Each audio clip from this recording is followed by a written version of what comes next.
Pocong adalah salah satu jenis hantu yang berwujud manusia yang terbungkus dengan kain kafan.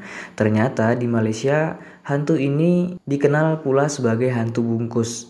Pocong juga dikenal sebagai hantu kafan.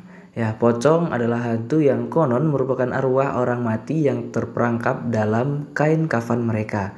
Menurut mitos yang beredar, jiwa orang yang sudah meninggal akan tetap tinggal di bumi selama 40 hari setelah kematian. Jika ikatan kain kafan tidak dilepas setelah 40 hari, tubuh dikatakan melompat keluar dari kubur untuk memperingatkan orang-orang bahwa jiwa mereka perlu dilepaskan. Waduh. Ya, jadi pocong itu sebenarnya dia mau minta tolong aja gitu, bukan untuk menakut-nakuti. Sebenarnya kalau ada pocong, kita jumpa pocong gitu ya, sebenarnya mereka itu memperingatkan, woi tolong dong, ini ikatanku belum dilepas nih, aku mau bebas. Nah gitu. Cuman konsepnya si pocong ini beda. Dia datang dengan wajahnya serem. Coba kalau pocong ini datang, dia dandan dulu kan, make up gitu kan, pasti nggak bakal takut gitu kan. Oke. Nah, terus penggambaran wujud pocong ini, dia tuh memiliki wajah gosong dengan mata merah menyala. Atau versi lain juga mengatakan bahwa pocong ini berwajah rata dan memiliki lubang mata berongga atau tertutup kapas dengan wajah putih pucat. Mereka yang percaya akan adanya hantu ini beranggapan bahwa pocong merupakan bentuk protes dari si mati atau si mayit gitu ya, yang terlupa dibuka ikatan kafannya sebelum kuburnya ditutup. Ya, meskipun di film-film pocong sering digambarkan bergerak melompat, namun itu hanya mitos ya. Jadi mitosnya tentang pocong malah menyatakan bahwa pocong ini bergerak melayang. Hal ini bisa dimaklumi soalnya ya memang di film-film itu kan pemeran pocong tidak bisa menggerakkan kakinya tuh ya, sehingga berjalan harus selompat. Nah, sebenarnya kalau orang Indonesia ini malah harusnya pocong itu melayang ya kan. Karena kalau acuannya kalau hantu di Indonesia itu harus bisa terbang. Kalau nggak bisa terbang itu nggak jago namanya friend. Iya, kepercayaan akan adanya hantu pocong ini hanya berkembang di Indonesia, terutama di Jawa dan Sumatera. Walaupun penggambarannya mengikuti tradisi Muslim, umat beragama lain pun ternyata dapat mengakui eksistensi hantu ini. Waduh, sangat terkenal sekali Anda. Di Indonesia sendiri ada beberapa versi pocong yang terbentuk dari kepercayaan dalam kehidupan sosial masyarakat. Salah satunya nih, ada pocong plastik. Jadi pocongnya ini mungkin dia meninggal karena operasi plastik gitu ya. Jadi dibungkus plastik. Ya enggak dong, enggak. Jadi ada cerita nih dari warga Jakarta. Jadi ceritanya begini. Tentang pocong plastik ini muncul dari kisah seorang wanita hamil yang dibunuh pacarnya ketika sedang diotopsi di rumah sakit. Mayat wanita itu terus mengucurkan darah sehingga pihak rumah sakit memutuskan untuk membungkusnya dengan plastik. Jadi warga percaya bahwa kemunculan pocong ini karena arwah dari wanita itu ingin dibukakan ikatan plastik pada jasadnya. Nah, itu awal mulanya pocong plastik. Lain cerita di daerah Sidoarjo, Jawa Timur, ada versi penggambaran pocong dengan menaiki delman. Pocongnya naik andong. Ya, sebutannya sebagai andong pocong. Kisah yang disebut-sebut dengan cerita misteri hantu pocong andong ini sempat menggegerkan warga daerah Sidoarjo pada tahun 2007 hingga 2008. Hantu pocong ini telah menghantui warga Sidoarjo hampir setiap malam dengan suara khas gemerincing delman dan suara ketukan pintu di malam hari. Wah, ngeri juga ya kalau malam-malam itu jam-jam 12, jam 1 ada suara delman lewat, ada yang ngetuk-ngetuk pintu. Waduh, ngeri juga nih. Ada juga pula yang mempercayai bahwa hantu ini merupakan perwujudan ilmu gaib. Nah itu. Jadi itu tadi perwujudannya atau penggambarannya.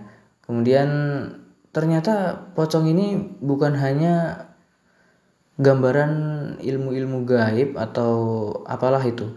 Ternyata pocong ini ada dalam kesenian. Ngeri kali kan, pocong tuh masuk kesenian. Pocong seringkali mewarnai cerpen atau roman bertema horor. Ya, makanya itu dari pocong ini sangat eksistensi, sangat terkenal karena setiap alur-alur horor cerita pendek atau apalah itu ya yang bertema horor, pasti selalu ada si hantu ini.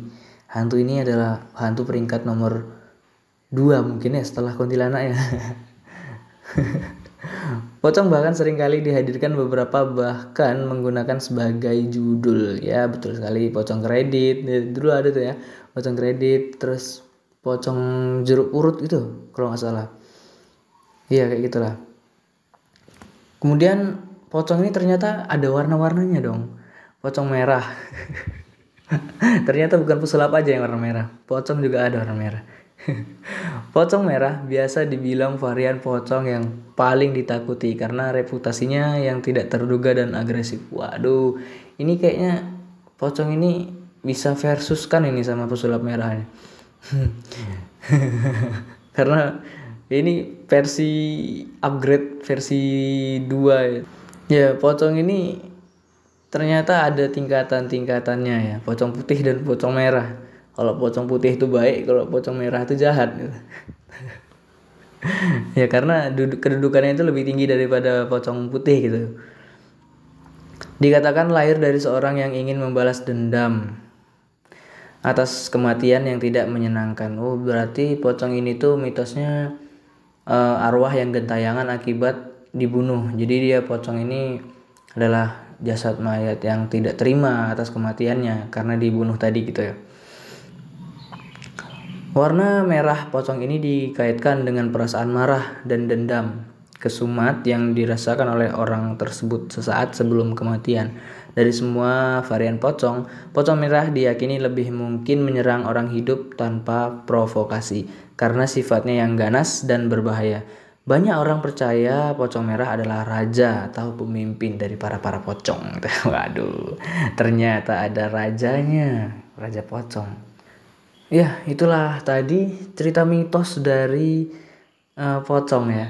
Jadi pocong itu yang pertama ada 2 jenis ya. Dari yang kita sebutkan tadi, pocong itu ternyata ada 2 jenis, pocong putih dan merah. Sampai tadi kita cari data-datanya sedikit tentang pocong putih dan pocong merah gitu. Ternyata emang ada pocong merah. Dan yang pernah saya jumpai dulu, pengalaman saya tuh pernah menjumpai pocong putih, tapi itu nggak tahu itu pocong atau ilusi saya.